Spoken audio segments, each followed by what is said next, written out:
You again? I know why you're here. I'm Charlie Craven with Fly Fisherman Magazine, and I know you're here to see my friend Gerbec's resting caddis pattern, which is in the June-July issue of the magazine, and we're going to do a little video of it here. I think this is going to be a fun one. It was fun for me, so I hope you enjoy it as well, and just remember, patience is a virtue.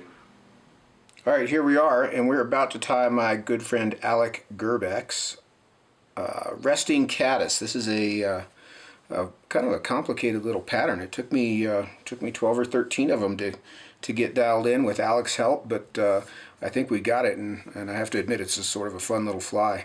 I call it Alex McGinty, and he loves that part, but in reality, this is a pretty slick little fly. Really nice low floating flat water caddis pattern.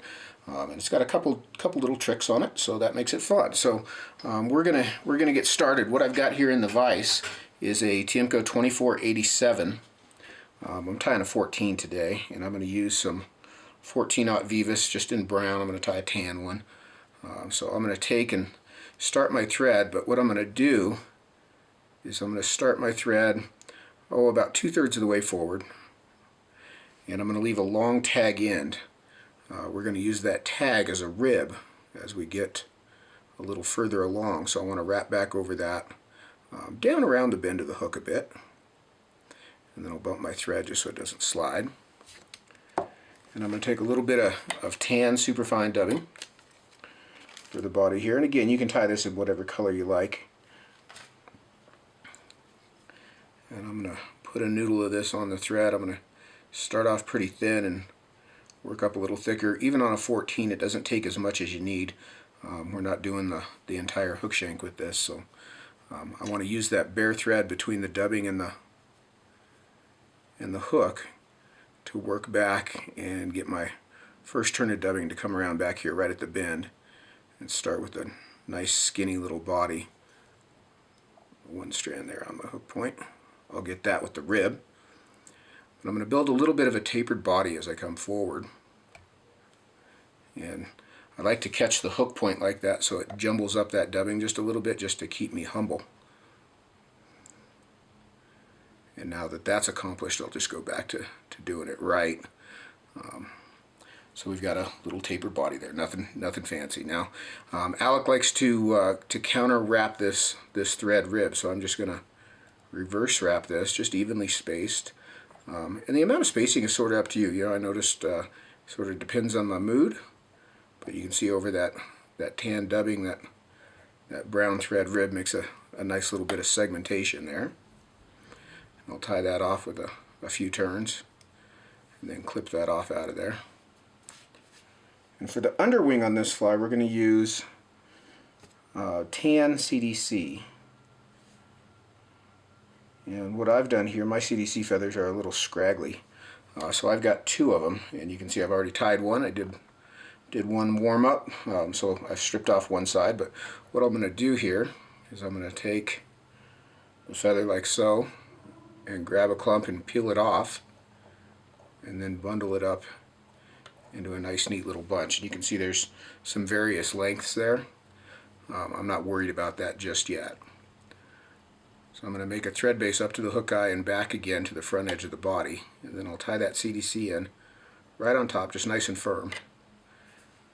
And I can come in at an angle here and trim these butt ends out and anchor those down. Now, to even this up a bit, you can see we've got some sort of extra long ones. I don't want to just come in and cut them off flush so they're all square. What I'm going to do is just hold them just beyond the bend and kind of break them off with my thumbnail. So I've still got some randomness to that. I don't want them cut square. That actually came out pretty nice, and we've got, I can see on my screen, I've got one tiny strand of superfine dubbing back here, and now that I've removed that, this fly will actually catch a fish. If I had left that there, they would all reject that. So the overwing on this fly, and sort of the tricky part, is made from a mallard flank feather, and this one is dyed tan. You could use dyed wood duck also, or olive or gray, or whatever color you need to match your local caddis. And you know, I watched Alex's video of this several times, and didn't soak the feather like he said, and you know, I got it right exactly one time, and it was the first time which falsely built my confidence. And then after I screwed up a bunch of them, I talked to Alec, and he said, yeah, soak those feathers, it'll make a big difference. So what you want to do to prep these is I want to strip the fibers off the bottom, like so. And then I want to create a separation point between the tip and the butt along that center stem, and sort of draw those fibers back like that. And that's going to become the base of our wing. I've got some here that I've pre-soaked, so I'm going to pull one of those out of here, and I'm just going to dab it on a paper towel to make it not quite so wet. But there we are with the wetted version. I'm going to dry that just a bit more. And I'm going to create that separation point. Sometimes they get a little messed up when you put them in the water.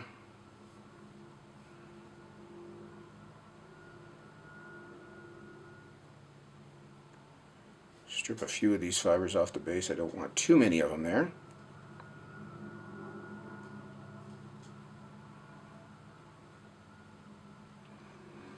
So I've got something that looks about like that.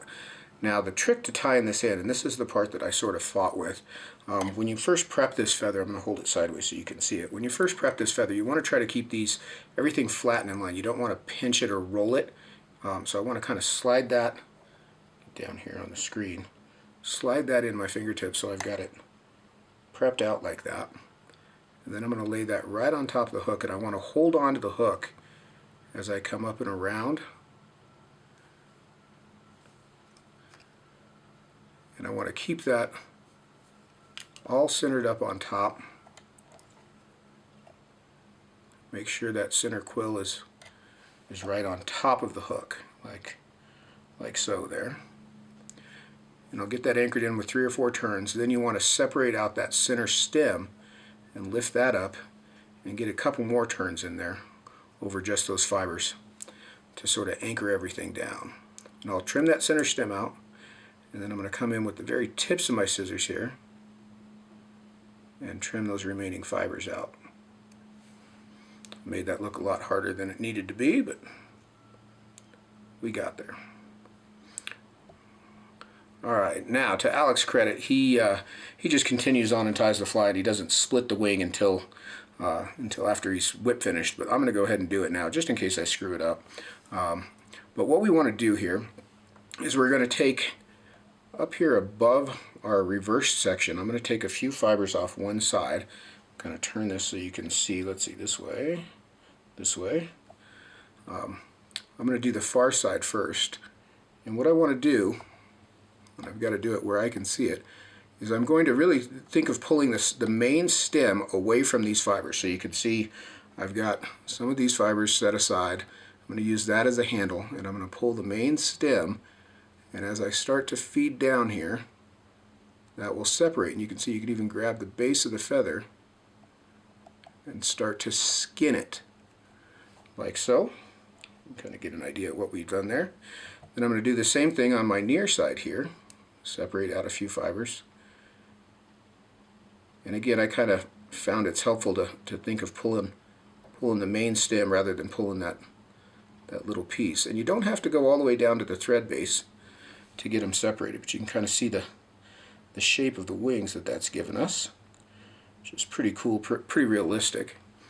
And we'll lift this center quill up and trim that out, and then just trim the tips off here of these little handles. And then you can sort of shape your wings back into place. And you do want them to lay a little spent. That far one's a little banged up. I'm going to trim one of those fibers out. Get rid of that one single. I'll use my handy dandy tweezers right here to do that. That should help.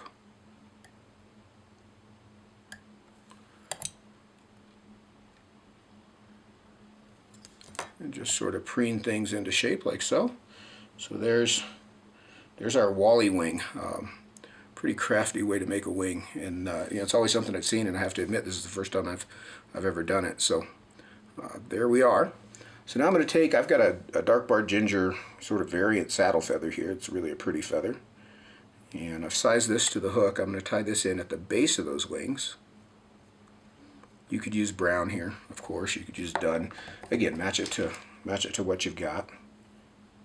And I'm going to take just another small pinch of dubbing here. Now this is where I vary from Alec's pattern. Alec just wraps the hackle over that thread base, but I've got enough taper there. You can see my thread just slid a bit. Enough taper there that I feel like I want the dubbing underneath it to just help seat that hackle. Alec can seem to do it on the bare thread, but he's a lot better at this one than I am, so I'll give him that. I'm going to make a little concession, make this a little easier on myself. And I'm going to build a little thorax there, and I'm going to end with my bare thread just behind the hook eye. And then I'll come in and start to wrap my hackle. And I want to wrap this hackle particularly over the dubbing. I'm going to spread these wraps out just a little bit so they're, I don't know if palmered is going to be the word because they're just a little tiny bit spaced out, but not quite butted together like they'd be on a conventional hackle collar. I'll tie that feather off and trim the stub end out, and then whip finish. And I'm going to come in and trim that thread out. I think I'm looking pretty good there. I've got a couple little crazies here. We'll get rid of those as well.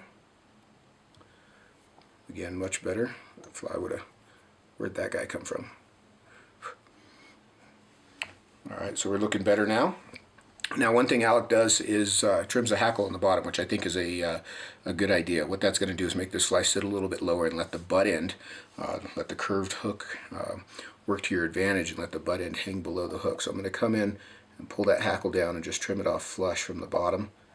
You can always turn your vise a bit and kind of clean that up, whatever's easiest for you to do. And there we've got a resting caddis from Alec Gerbec. Alec is our Rocky Mountain Umpqua rep, and he and I have become pretty good friends over the last few years since he started this job, and he's a phenomenal tyer. He's got quite the resume of places that he's guided, you know, including Alaska and the Seychelles, and starting off down in Durango. So, you know, when he's got a secret little pattern like this, I usually listen to him. Not always. I love to give him crap. He's a super sweet guy, and you know, it's easy to beat on him a little bit. So I'll give him his due where credit is due for sure. Cool little pattern. Nice low floater, surprisingly easy to see too. So twist a few resting caddis up, tie them in a few different colors. I think you'll have fun with it. It was a nice little challenge for me today. And now I'm going to go drink. So I hope you enjoyed that. Thanks for watching. We'll catch you in the next issue. I'm Charlie Craven for Fly Fisherman Magazine. Take care.